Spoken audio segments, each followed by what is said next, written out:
Hello friends, welcome back to our channel legal PW यानी legal power. मैं हूं advocate संध्या गुप्ता और आज हम बात करेंगे एक ऐसी कहानी जिसमें कॉन्स्टिट्यूशन बच गया और डेमोक्रेसी जीत गई।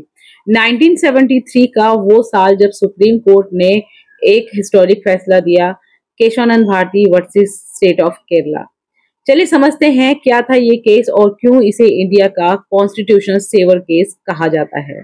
स्टोरी स्टार्ट होती है केरला के एक संत स्वामी केशवानंद भारती से, जो एक रिलीजियस इंस्टीट्यूशन यानी एक मठ के हेड थे। केरला सरकार ने लैंड रिफॉर्म लॉ के थ्रू उनके मठ की जो लैंड थी वो एक्वायर कर ली थी। तब स्वामी जी को लगा कि भाई ये उनके फंडामेंटल राइट का वायलेशन हो गया है, तो उन्होंने सुप्रीम कोर्ट का दरवाजा खटखटाया। अब यहाँ बड़ा सवाल उठता है कि क्या पार्लियामेंट अपने मन से कॉन्स्टिट्यूशन के किसी भी पार्ट को बदल सकती है? क्योंकि उस टाइम पर पार्लियामेंट ने 3 मेजर अमेंडमेंट करके अपनी पावर को बढ़ा लिया था। अमेंडमेंट 24, 25, 29, ये सब ने पार्लियामेंट को अनलिमिटेड पावर देने की कोशिश की थी।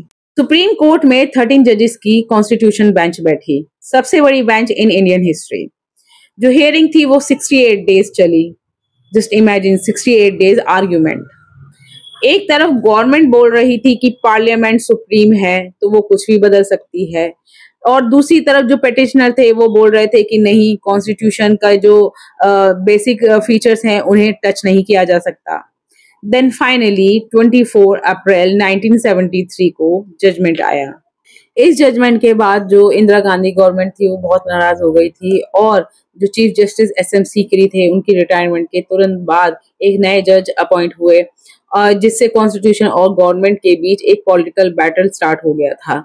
लेकिन इसके बावजूद सुप्रीम कोर्ट ने अपने स्टैंड के साथ कोई कॉम्प्रोमाइज नहीं किया, और इसी वजह से जो आज कॉन्स्टिट्यूशन है वो हमारा सेफ है, क्योंकि कोई भी सरकार हमारे कॉन्स्टिट्यूशन के बेसिक स्ट्रक्चर को नहीं तोड़ सकती है। तो फ्रेंड्स, केशवानंद भारती केस ने हमें एक पावरफुल मैसेज दिया है कि गवर्नमेंट चेंज हो सकती है, गवर्नमेंट बदल सकती है, लेकिन हमारे देश का कॉन्स्टिट्यूशन नहीं बदल सकता। अगर आप एक लॉ स्टूडेंट हैं तो ये केस आपके लिए एक मस्ट नोन माइलस्टोन है, और अगर आप एक लॉ एस्पायरेंट्स में हैं तो भी ये केस आपके लिए समझना बहुत जरूरी है। अगर ये वीडियो आपको पसंद आई हो तो लाइक, शेयर और कमेंट करना ना भूलें। मिलते हैं नेक्स्ट वीडियो में, तब तक के लिए जय हिंद।